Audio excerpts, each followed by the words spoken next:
Hey sweet thing, and welcome home to day 23 of our Advent calendar. So find yourself your nice comfortable place to sit and we'll begin our check-in today.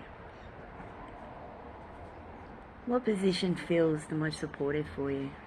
Is it actually sitting down, or would you like to lay down today? Maybe rest your legs up on something.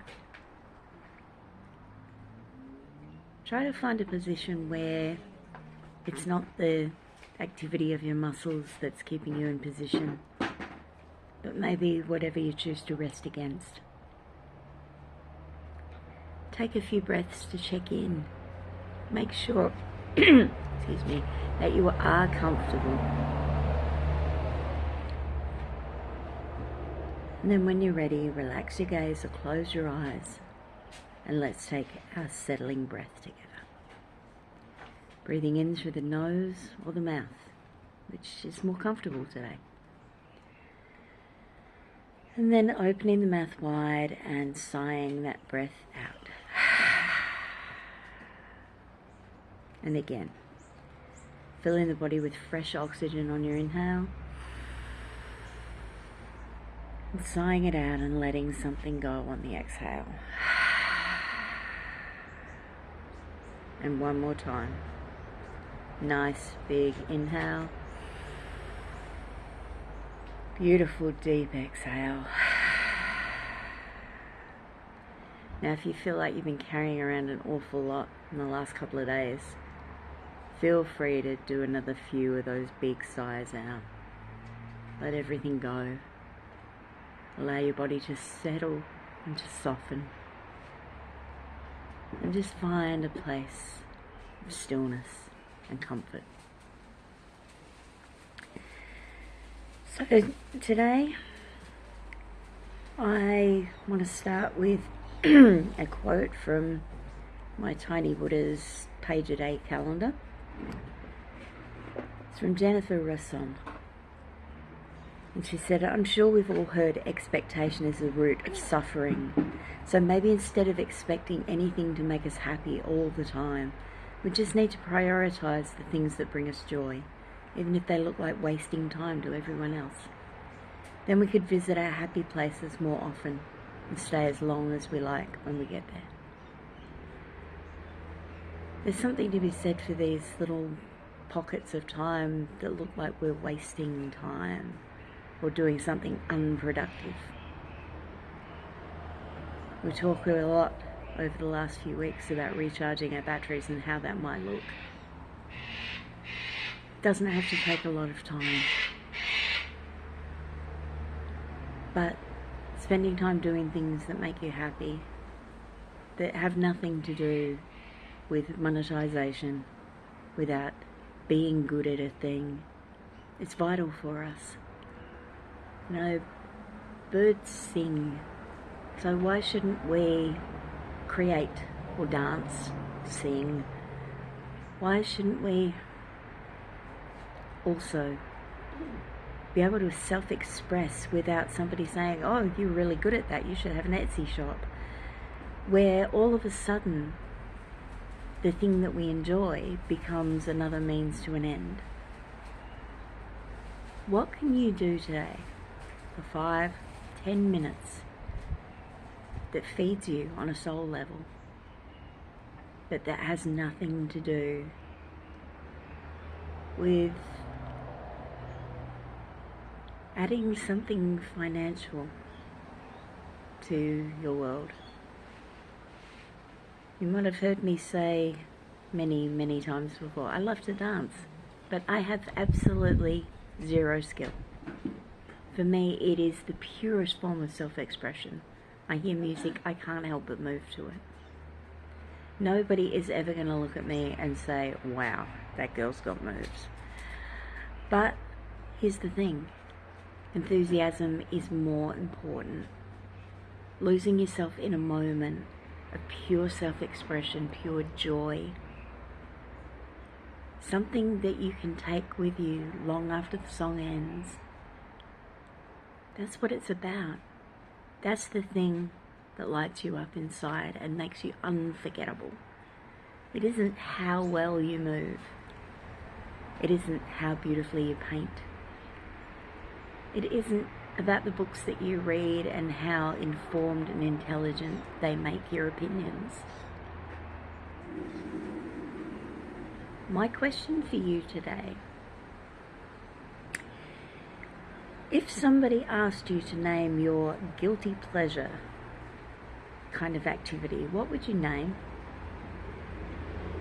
Because that there is probably a happy place activity. The thing that you don't like doing when anybody else is looking because you think it makes you look strange or kind of foolish. I personally let go of this idea of guilty pleasures a few years ago because I thought, why do I have to feel guilty about things I love?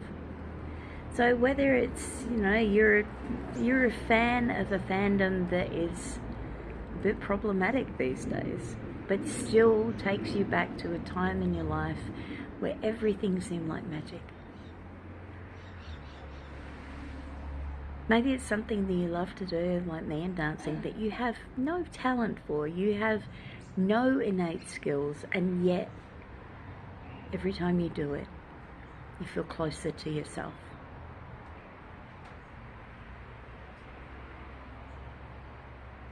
If you knew that you had 5 minutes in a day that you could actively connect with yourself and make yourself feel happy just for a brief period of time, what would you do? Maybe this is an opportunity to make a little list. For me, I dance. A one-song dance party is a great cure-all. Shifts energy. Depending on what tune you choose, can make everything seem right with the world again. I'd read a couple of pages of my book. I might paint a few little areas on my paint by numbers. I might write a little in my journal. See, none of those things are passive. It's not about turning the TV on and just losing myself. Although that can feel really nice too, especially at the end of a long day. But the guilty pleasure things are often things that are a little more active. They're choices that we make to connect into that place that isn't like anybody else, that allows us to feel more whole and more complete. So today, my challenge for you is to find 5 minutes. Hey, maybe today is a super busy day and you have to find 5 1-minute time slots. And remember, it doesn't have to be serious. Lightheartedness is really good for us. Just because life can be a serious business doesn't mean that we are obligated to take it seriously. Okay? A sense of humor is important because it makes us feel like we can cope with whatever comes our way because we're connected to the best and most expansive perspectives. When we take things seriously, we tend to be very blinkered in our views.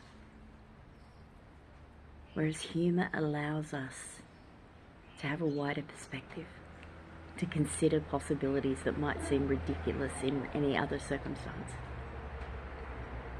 And when we're coming up to a period where we have to spend more time in social situations, perhaps than we're comfortable with, it also acts as a buffer. Other people can't get as close to stealing our energy, and the laughter itself is rejuvenating. So that's today's food for thought. Let's end with our nice big hug.